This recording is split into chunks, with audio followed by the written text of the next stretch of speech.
Well, right now I want to talk about network storage, and this is something that all businesses should consider, and even in the household as well.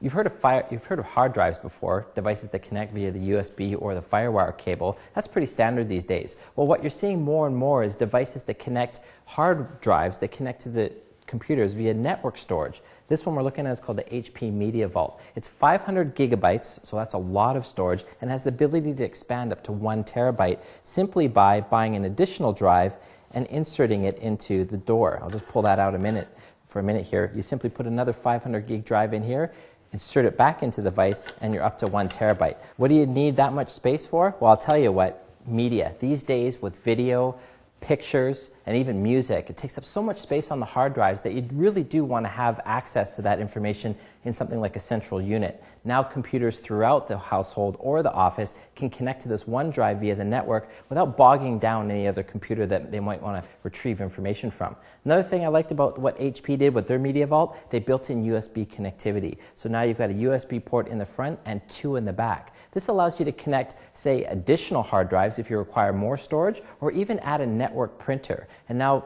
all the different computers in the office can connect to the printer, again, without bogging down the resources on one computer. Let me show you how this works. It's super easy. Once you install the software, it basically puts an icon on the screen. It's called the HP Media Vault, and it pops up a little menu right off the bat. A couple things you can do. You can actually back up, so from any computer on the network, it can use this device to store its information. So you can back up important things like your email, or as I said, large files like video and pictures.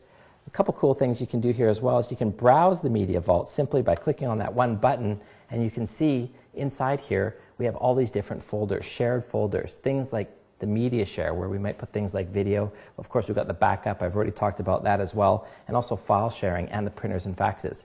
Overall, it's a great idea if you're in a business or even in a home to be able to share information between different computers, and you're going to see external storage devices like the HP Media Vault becoming a more prevalent way of sharing that information.